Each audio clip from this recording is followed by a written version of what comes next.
I'm Billye Brim, of course, and we are in the House cafeteria, United States House of Representatives. And who should we run into here but my friend, longtime friend's wife, whom I had not met until this time, really.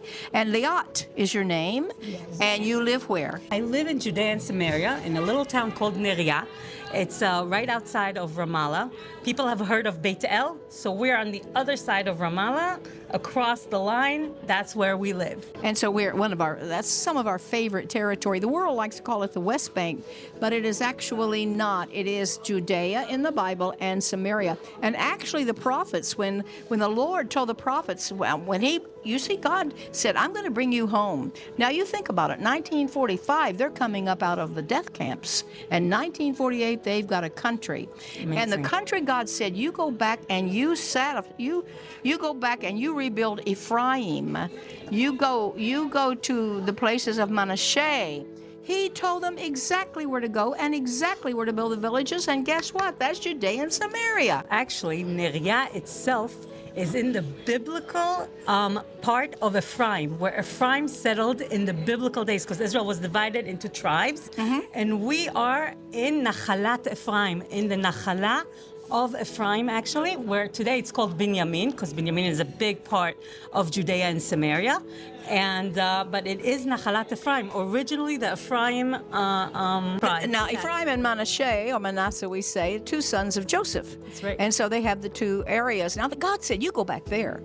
Well, I just wish politicians had a Bible atlas on their desks. 100%. Those people are going back where God said. They're obeying exactly. But I'll tell you this, you just said it, that we came out of the Holocaust in 1945 after have suffered and lost 6 million Jews.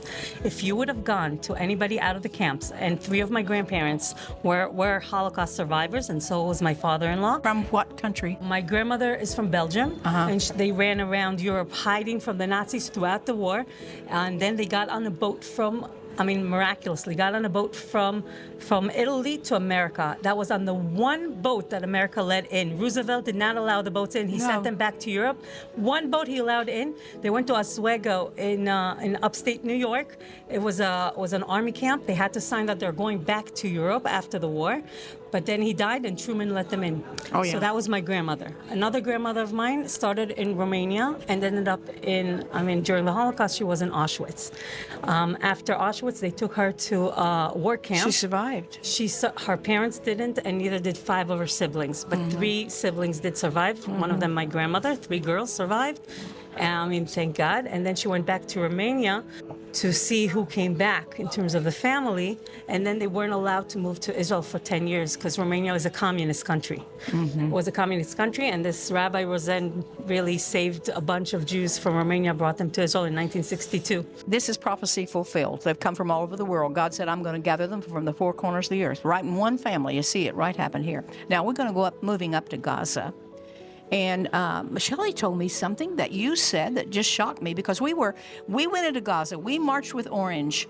We did all the stuff that you need to do with the Sapersteins. Now, Shelley said that there were families getting ready to go back to Gaza. Just tell us a little bit about that. I will. We're affiliated with a non-profit organization called Nachala, okay? And Daniela Weiss, who is heading the organization and is getting a lot of settlements in different places of Israel, is working very hard on lobby and on getting families to move in there. We have 1,000 families signed up to different yeshuvim that will be in Gaza throughout. Some were in Gush Katif in the past, and some are new, that nobody's living there now, in order to populate Gaza, which will give Israel the security we need. It's the only way to get security. Gaza belongs to them. It was always a Jewish. And God said to Joshua, you are old and full of years, and you haven't settled Gaza. So they've got to, the Jews have always kind of, oh my goodness, I was there. Jewish families lived there since 1967 with the pushing of the United States behind it. Ariel Sharon pushed them out, but the United States was kind of behind it, pushing them out.